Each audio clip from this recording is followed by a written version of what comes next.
तो ये कहाँ है जीरो टॉलरेंस? सिद्धार्थ जी जवाब दे दे, कॉम्प्रोमाइज कर रहे हैं आप लोग, कॉम्प्रोमाइज कर रहे हैं, सिलेक्टिव अप्रोच है आप लोगों की। अब प्रेम जी ने अपनी बात कही, मैं आशा करूंगा वो मेरी बात भी सुनेंगे। देखिए, जो बात अगर जीरो टॉलरेंस की हो तो जीरो टॉलरेंस का ही तो नतीजा है कि ये सब कुछ हो रहा है। जब देश में जीरो टॉलरेंस नहीं था तो हमने देखा था ए से लेकर के जेड तक घोटाले थे। देश का वो कार्यक्रम बताइए 2014 से पहले, देश का वो पॉलिसी बताइए, वो स्कीम बताइए जिसमें भ्रष्टाचार नहीं हुआ। कोई अंतरराष्ट्रीय कार्यक्रम और उसमें भ्रष्टाचार था। और एक जो नैरेटिव बिल्डिंग हो रही है कि विपक्ष के लोगों के साथ ऐसा होता है, ये सारे सत्ता पक्ष वाले हैं। जिस अपने राज्य में बैठे हैं यही तो है सत्ता। अरे हेमंत सोरेन मुख्यमंत्री थे, अरविंद केजरीवाल मुख्यमंत्री हैं, ये सत्ताधीश हैं, मठाधीश हैं, बनके बैठे हैं। सत्ता के को काबू में करके सत्ता के ऊपर बैठकर और फिर वहां से आप लाभ चुराना चाहते हैं। और आप उसको कंपेयर करेंगे, किसी की ऐसी वीडियो आई थी वहां उद्योगपतियों के घर ईडी नहीं जा रही। अरे शासन आप चला रहे हैं, जनता ने आपको चुन के भेजा और आप उनको दीमक की तरह चूस कर अपनी तिजोरियां भर लें और फिर आप कहेंगे ये कार्रवाई नहीं होनी चाहिए, ये तो विपक्ष के लिए कौन सा विपक्ष? आप सत्ता पक्ष है और आप लूट मचा रहे हैं, इसलिए आपके पास ये कार्रवाई हो रही है। और इसीलिए दुष्यंत जी अपनी बात भी रखिएगा, और इसीलिए सवाल उठाया जा रहा है दुष्यंत जी, इसीलिए सवाल उठाया जा रहा है कि अगर कार्रवाई हो रही है तो चंडीगढ़ का मसला ले आएंगे सामने और उसके बाद ये कहेंगे कि जो सब कुछ हो रहा है सरकारी एजेंसियों के दम पर जो है हो रहा है। अगर मेयर चुनाव का वहां पर मसला है, वो कह रहे हैं कि मेयर चुनाव का मसला नहीं है, सिर्फ ईडी से बचना है, इसलिए इतना हंगामा दिल्ली में हो रहा है। स्वाभाविक है, इसमें कोई दो राय नहीं है। दुष्यंत जी मैं कहना चाहता हूं, दो मामले सबसे ज्यादा इस वक्त चर्चा में हैं। पहला तो सोरेन जी का, जिनका को गिरफ्तार किया गया है। 1.5, 2 साल, 3 साल की जांच के बाद कुछ नहीं निकला। एक जमीन का ऐसा मामला बना के जो प्रथम दृष्टा में मुझे लगता है कि वो कोर्ट में टिक नहीं पाएगा, उसके ऊपर उनको गिरफ्तार किया है। कोर्ट तो चले गए, मना कर दिया ना कोर्ट ने। सुन तो लीजिए भाई साहब, एक बढ़िया जो उनके नाम पे नहीं है, उनके किसी करीबी के नाम पे नहीं है। सिर्फ एक पटवारी ने ये बोला है कि व्हाट्सएप ग्रुप में मैसेज आया था, जैसा मैंने मीडिया में देखा है, कि ये बॉस की लैंड है। अरे भाई बॉस कौन बॉस? क्या हेमंत सोरेन ही देश में बॉस है? और दूसरा बात कर रहे हैं आप तेजस्वी जी के लिए, 2005 का मामला है जो लैंड फॉर जॉब की बात हो रही है। आपको 19 साल हो गए, अभी तक आप उसमें चार्जशीट नहीं दे पाए, अभी तक कोई सबूत सामने नहीं आया। 2005 में उस वक्त तेजस्वी यादव माइनर थे, जो उनके ऊपर आप आरोप लगा रहे हैं। ये दिख रहा है स्पष्ट कि Bharatiya Janata party ED CBI का दुरुपयोग करके इंडिया अलायंस को कमजोर करना चाहती है। भावी पराजय से ये लोग बौखला गए हैं, विपक्ष ने बौखलाया है। मैं 10 सेकंड का जवाब काउंटर ले लीजिए। पहली बात तो काउंटर ले लीजिए, 10 सेकंड बोलिए। पहली बात तो मीडिया में तय नहीं होगा किस पे क्या आरोप है, कौन सा व्हाट्सएप ग्रुप था, क्या था। सुप्रीम कोर्ट गए थे हेमंत सोरेन, मना कर दिया।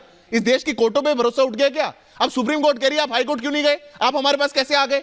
पर ये हर कोई अपने आप को कानून से संवैधानिक रास्ते खुले हुए हैं और वो सोचता है कि मैं मुख्यमंत्री, मैं कानून से ऊपर हूं। ये लोग कौन है मेरे को गिरफ्तार करने वाले? रही बात तेजस्वी जी की, 20 साल के बाद हो गया, 20 साल के बाद हो गया दुष्यंत जी, उनके ऊपर 20 साल के बाद जब लालू जी गए चारा घोटाले में, तब आपको घर में घुस के दुष्यंत जी, ये तो अच्छी बात है ना, अच्छी बात है ना, आप लगा रहे हो, अच्छी बात है ना दुष्यंत जी, यही प्रोटोकॉल होना चाहिए।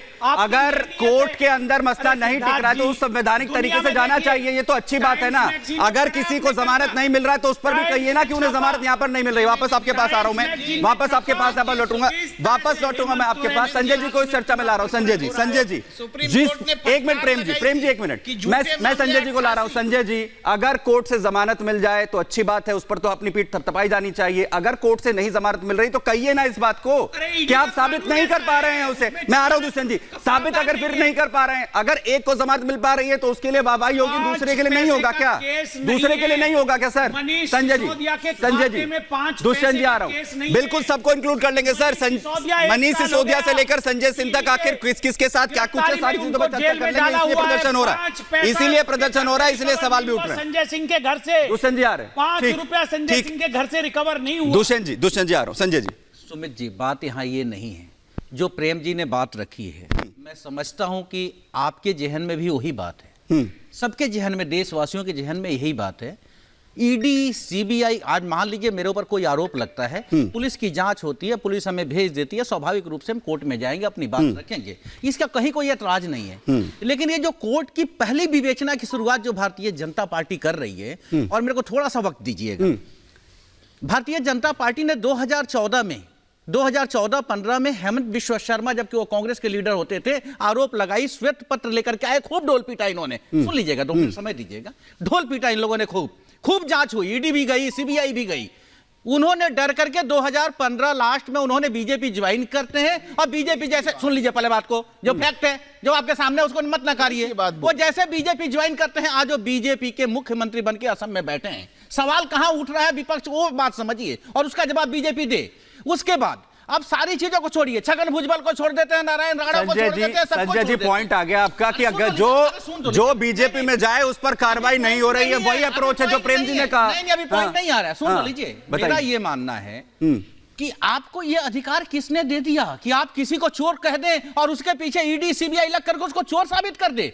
यदि किसी व्यक्ति को आप जेल में बंद करते हैं, मनीष सिसोदिया, संजय जी फिर जांच कैसे हो? संजय जी फिर जांच कैसे हो? आपने तो यही कह दिया, वही बात जो विपक्ष कह रहा है कि भाई आप जो है लगातार सरकारी संस्थाओं का इस्तेमाल कर रहे हैं, आप लगातार उनका इस्तेमाल कर तमाम विपक्ष को जो है वो खत्म कर रहे हैं। सवाल तो यही है ना सर, वही है, कंक्लूड वही कर रहे हैं आप। नहीं, मैं कुछ और कहना चाह रहा हूं। देश के प्रधानमंत्री के ऊपर भरोसा करेंगे कि नहीं करेंगे आप? एक वीडियो देश के प्रधानमंत्री के ऊपर भरोसा करें या ना करें, ये बताइए सुमित जी।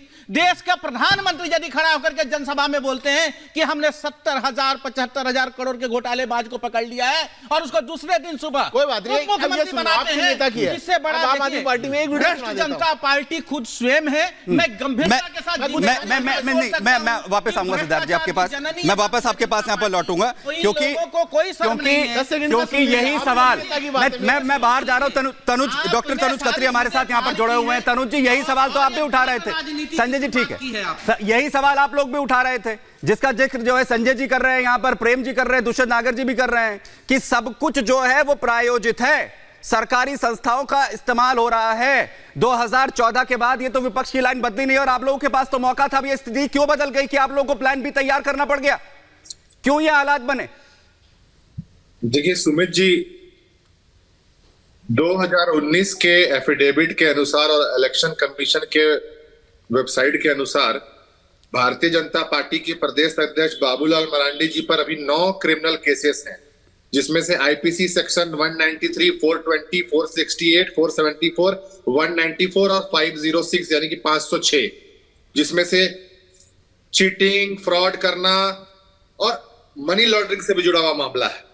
और एक और विधायक है इनके, जो सिख चुनाव के समय भारतीय जनता पार्टी में चले गए थे, भानु प्रताप शाही। इन पर 130 करोड़ का दवा घोटाला है, और ईडी ने 2021 में के आसपास इनकी 7 करोड़ से ज्यादा की संपत्ति को अटैच किया है।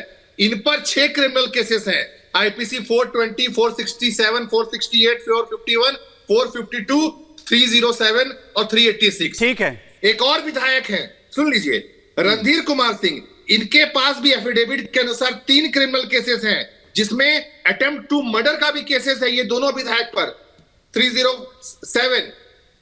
इन पर कार्रवाई कब होगी, ये झारखंड के लोग पूछ रहे हैं। ये सत्ता में बने हुए रहे हैं, ये प्रदेश अध्यक्ष हैं भारतीय जनता पार्टी के, पूर्व मुख्यमंत्री थे और दोनों विधायक हैं, लेकिन ये भारतीय जनता के पार्टी के गोद में बैठे हुए हैं। तरुण जी, आप मुझे सिर्फ ये बता रहे हैं, संपत्ति अटैच की, आप मुझे सिर्फ ये बता रहे हैं कि किस किस पर कार्रवाई नहीं हो रही है, लेकिन तरुण जी अपनी पार्टी के बारे में नहीं बता रहे हैं। उसके लिए बीजेपी के प्रवक्ता है, उनसे पूछ लेते हैं।